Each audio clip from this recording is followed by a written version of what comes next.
Halo Bapak Ibu, saudara-saudari sekalian, lovers and haters, salam cerdas Indonesiaku.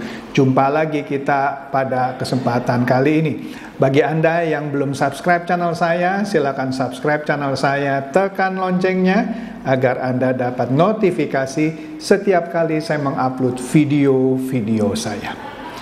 Oke, pada kesempatan kali ini saya akan membahas mengenai bisnis perang. Oh iya, ini bisnis perang. Kalau orang kan bisnis biasanya ya yang biasa-biasa kita ketahui lagi. Tapi ini bisnis dari peperangan. Astaga, baru tahu juga saya ya. Jadi begini, baru-baru ini ya, nggak baru sekali sih ya. Ya tapi nggak terlalu lama juga, belum 2 minggu ini beritanya. Ada satu research gitu ya, dari New York Times ya. Saya lihat riset dari New York Times ini cukup terperinci.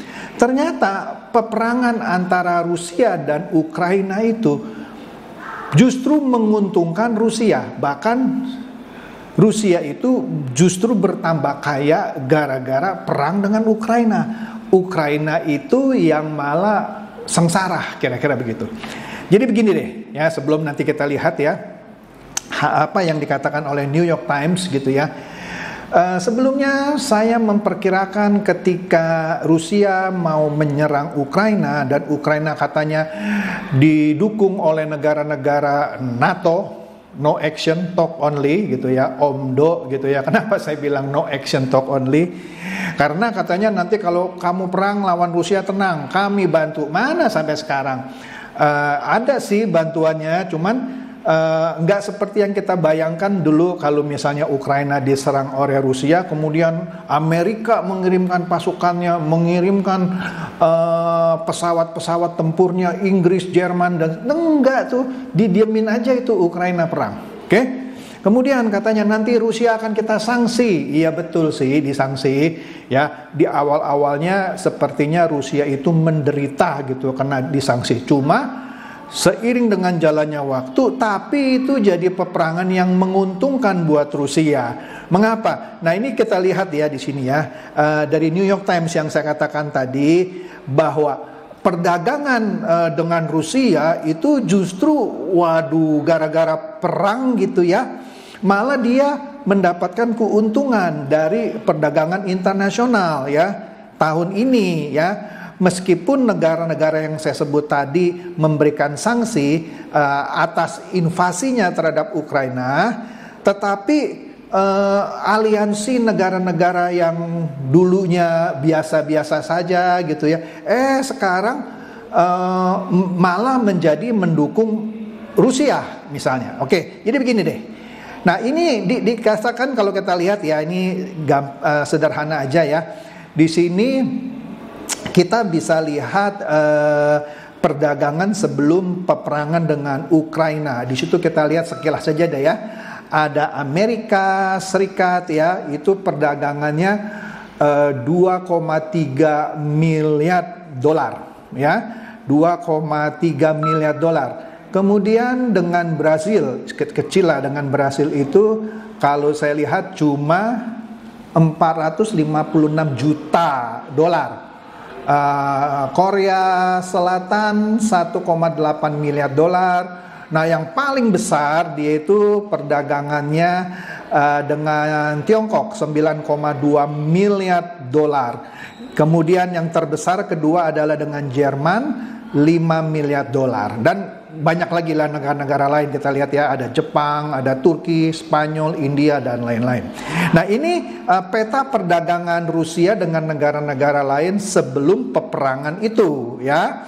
Nah kemudian setelah perang, ketika dia mulai disanksi gitu ya oleh negara-negara barat, kita lihat di sini ya, tentu perdagangan dia dengan Amerika Serikat menyusut 35%. Perdagangan dia dengan Swedia menyusut lebih banyak lagi 76%. Dengan Inggris menyusut 79%. Nah, dengan Jerman dia cuma menyusut 3%. Dengan Korea Selatan dia menyusut 17%. Tetapi kalau kita lihat dengan Tiongkok dia naik 64%, dengan India dia naik 310%, dengan Turki dia naik 198%. Dengan Belanda dia naik 32% dan seterusnya. Anda bisa lihat dengan Jepang dia naik 13%. Nah, dulu padahal ya tidak seperti ini ya. Nah, Jepang walaupun dia mendukung Amerika, tapi justru setelah perang ini perdagangan dia dengan Rusia malah naik gitu ya. Lucu juga ya.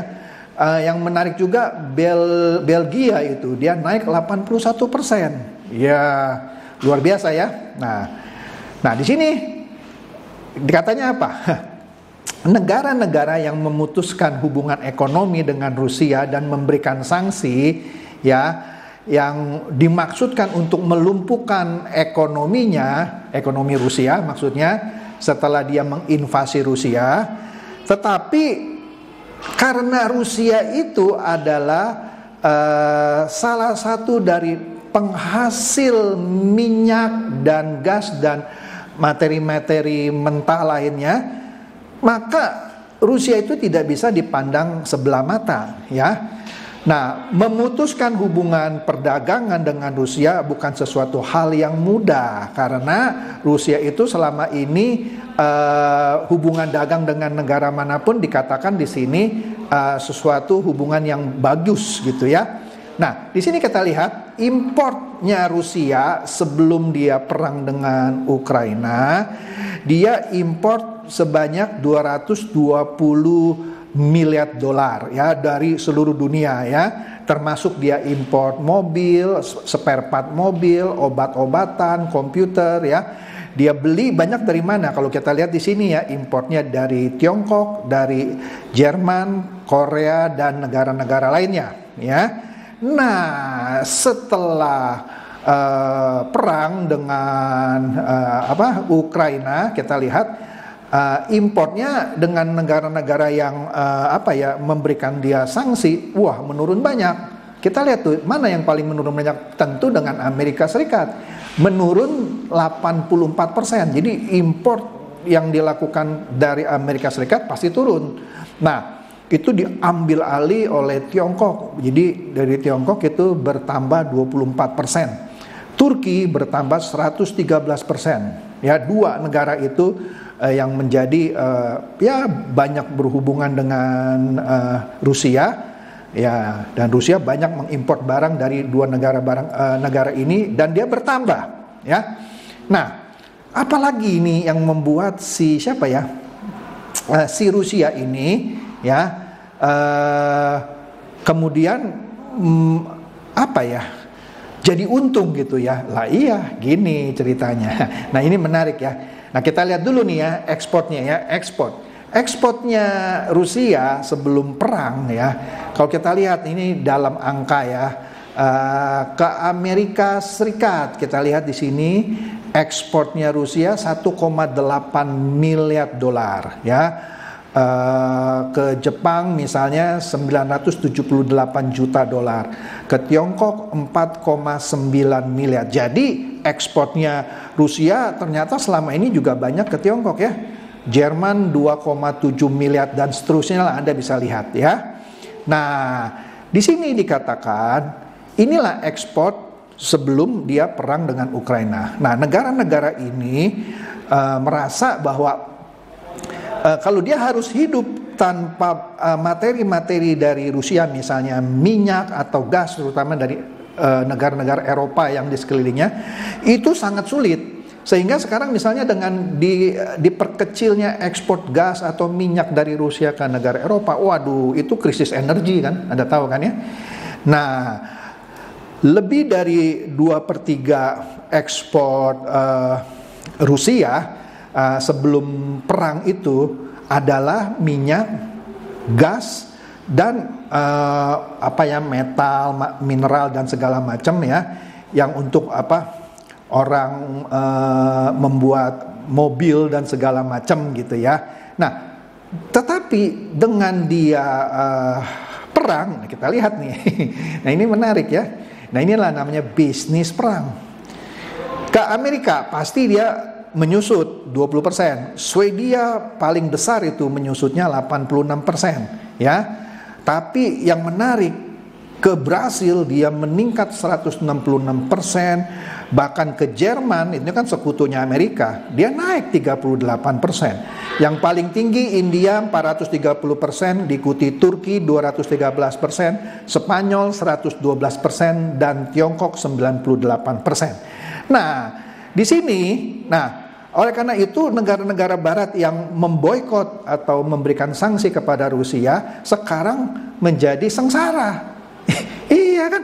Dia minyaknya dikurangin, bahkan mungkin di stop, apalagi setelah pipa gas, pipa gas dari Rusia ke Jerman itu kan meledak. Nggak tahulah apakah ada kesengajaan atau apa, tidak tahu. Nah, jadi dengan demikian, setelah dia menginvasi Ukraina, ekspor, terutama ekspor minyaknya itu meledak, meningkatnya luar biasa, ya.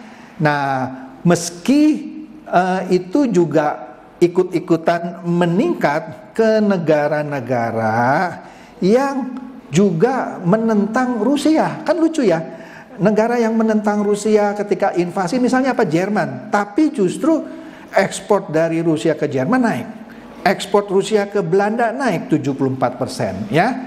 Iya kan? Ke Belgia naik 130%. Yang konsisten turun cuman ke Inggris dan ke Amerika Serikat. Nah, ini yang membuat Rusia menangguk keuntungan ketika perang ini berlangsung. Ada satu sumber lagi yang saya dapat, cuman enggak dapat tertulisnya ya. Itu katanya rata-rata sehari ongkos perangnya Rusia dengan Ukraina sehari sekitar, katanya ya, nilai pastinya saya nggak dapat ya, 1 miliar dolar. 1 miliar dolar berapa? 15 triliun per hari loh. Wih, kalau kita bayangin satu hari 15 triliun, bangkrut dong Rusia nih. Oh enggak, keuntungan dia gara-gara perang, tadi ekspornya meningkat segala macam gitu ya. 6 miliar dolar, 75 triliun keuntungan Rusia, ya. Keuntungan Rusia dari perang ini karena ekspor tadi meningkat, minyak, gas segala macam, 6 miliar dolar, 75 triliun. Jadi ongkos perang 15 triliun sehari ditutup dari keuntungan 75 triliun. 75 bukan dong, kalau 6 miliar 90 triliun keuntungan Rusia per hari. Ini dari berita yang saya lagi cari detailnya, tapi saya belum dapat. Tapi kira-kira sebesar itu memang, ya. Jadi inilah hebatnya Rusia gitu ya, yang meskipun ditekan malah dia melejit gitu. Jadi sanksi dari Amerika dan sekutunya enggak ada efeknya gitu ya. Dan Ukraina dibiarkan perang sendirian gitu ya. Memanglah ada dibantu, cuman nggak dibantu benar-benar untuk menghajar Rusia. Makanya saya dari awal bingung, ini Rusia katanya negara hebat gitu ya, bagaimana dia bisa menang sama Amerika ya? Dia lawan Ukraina yang kecil aja kok lama gitu ya. Secara teori sebenarnya kalau Rusia mau hajar itu Ukraina, itu nggak usah berbulan-bulan, cuman beberapa minggu itu hancur itu Ukraina. Makanya sekarang saya baru mengerti kenapa itu perang dibiarkan lama. Ini dugaan saya loh ya. Dugaan saya ya udah, karena setiap hari dia untungnya lebih banyak daripada biayanya, dia bikin lama itu perang. Nah itu kan logika saya. Kalau Anda nggak setuju silakan komen di kolom komentar.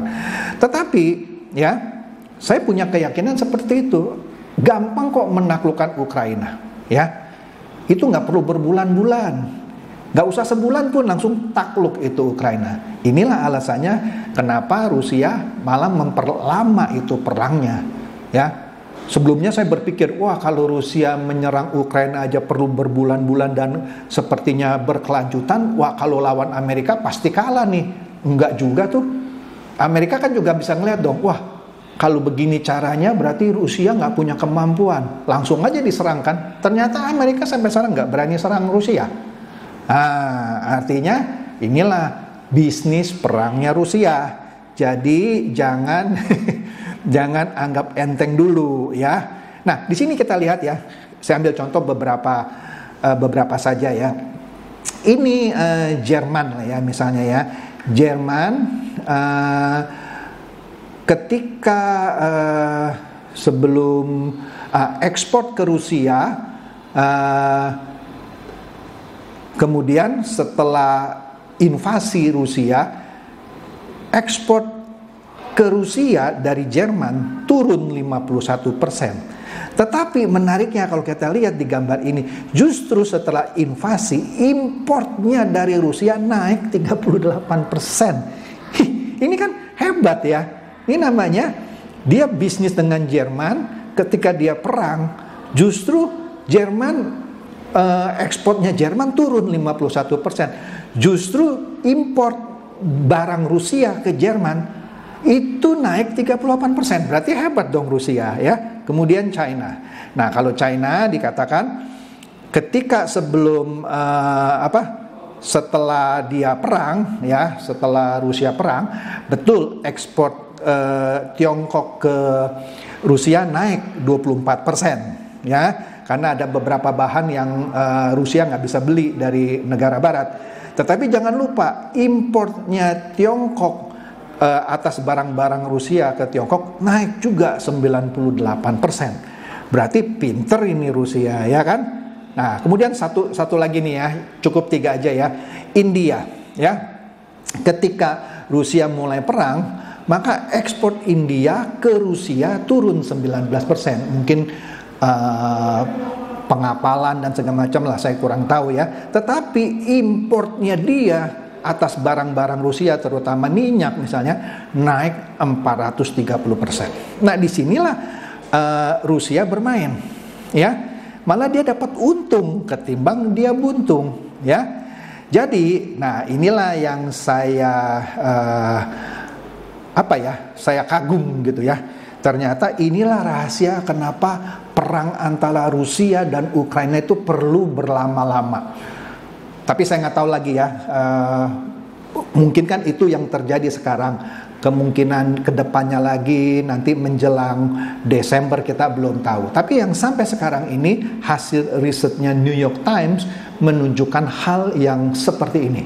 Jadi justru Rusia bertambah kaya ketika dia berperang, bukan tambah miskin. Oke? Negara-negara Eropa malah tambah resesi. Oleh karena itu, makanya kalau kita hidup di dunia ini, ya jangan suka sok perang-perangan deh gitu ya. Nah, sekarang kalau perang-perangan, kita lihat dah siapa yang untung, siapa yang rugi.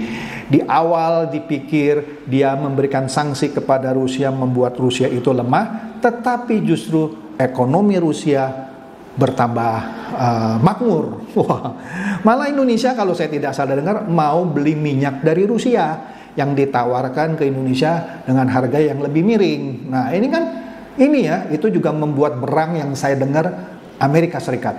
Ya, tapi kan kita nggak bisa juga didikte oleh Amerika Serikat kalau kita mau beli minyak dari Rusia. Oke, itu aja sekilas yang menarik yang saya lihat mengenai bisnis perangnya Rusia ini. Semoga ini mencerdaskan dan mencerahkan Anda semua. Silakan share video saya ini kepada teman-teman, sahabat atau kerabat supaya mereka tambah cerdas dan tercerahkan. Seperti biasa, terima kasih.